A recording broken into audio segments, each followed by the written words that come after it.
So, you want abs and you want them fast, huh? Well, by the end of this video, I promise you, you will know the fastest way to get them. I have spent days researching this. So where do we start? Well, first you have to understand a little bit about your body.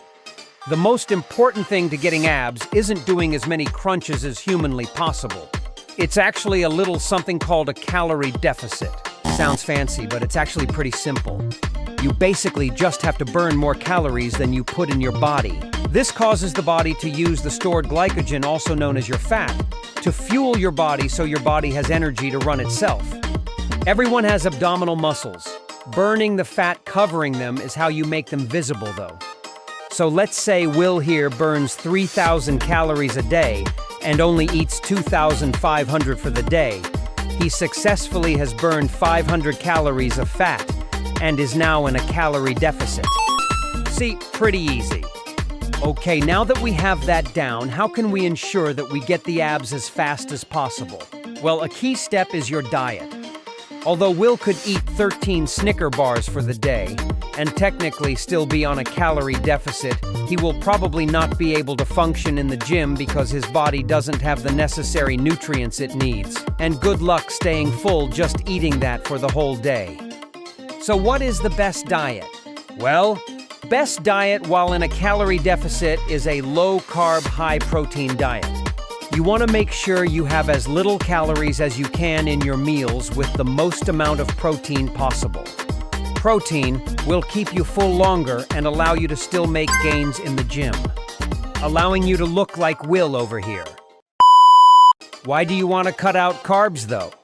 Well, you want to try to eat as little carbs as possible because you will naturally get them from your meals, so the excess just turns to fat eventually. As with carbs, your body has a limit it can take before it turns bad for the body. What do I mean? Too much protein. The goal is to meet your protein goal, not eat as much as possible. Well, how do I find my goal? I am glad you asked. You want to make sure you're at least getting 1 gram of protein per pound of body weight. Now, depending on if you are cutting hard and getting a lot of exercise, then you can give yourself a higher goal. Also, if you are leaner, then you generally want a higher goal. I don't recommend going above 1.2 grams per pound of body weight. Okay, so if Will here weighs 175 pounds and is going to the gym every day, running 2 miles for his cardio every day, then he may have a higher goal. So 175 times 1.2 is 210 grams of protein a day. Remember though, if Will goes over his goal, then it's not going to help him, just make him more fat. Now, when it comes to eating times, everyone is different, whether they like fasting and having 1 big meal a day or eating their calories throughout the day. It's completely up to you. All right, now that your diet is locked in, make sure you are using the secret weapon. What is the secret weapon, you are probably wondering? It's called cardio. I recommend fasted cardio because it burns more fat. You see, when you eat, especially sugary or high-carb foods, your insulin levels go up, causing your body to store the food for energy. And as long as that insulin level stays high, it will not burn as much fat as it normally would. You can basically think of it as a lock. When your insulin levels are high, the lock is locked and doesn't allow you to burn fat. However, when insulin levels are low, this is what happens when you fast, by the way. The lock is then unlocked, allowing your body to burn your body fat. So this is why fasted cardio punches normal cardio in the face. Now keep in mind, you don't need a ton of cardio as long as you stick to a clean diet. However, more cardio never hurts you.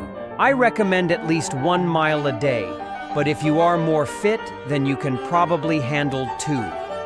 Always remember though, extra cardio doesn't hurt you, if you know what I mean. Okay, the last big factor is your sleep. Bad sleep can actually disrupt the delicate balance of hormones that regulate your hunger and fullness. This will lead you to having an increased appetite and potential weight gain. Ghrelin, produced in the stomach, stimulates appetite. Sleep deprivation elevates ghrelin levels, making you feel hungrier than usual. This increase can lead to more cravings and increased food intake, making you look like this guy. again. Bad sleep will also lower leptin levels, lowering your sensation of fullness. This can result in overeating as the body doesn't receive proper cues to stop eating. But even with all this, here is the truth most people don't want to hear. Getting abs takes consistency, not perfection, not magic, just sticking with your goal. It's ultimately up to you if you get them or not. Nobody can do it for you. I wish you luck on your journey and remember everything I have taught you. And also subscribe for more videos that help you reach your dreams physique. See you in the next one.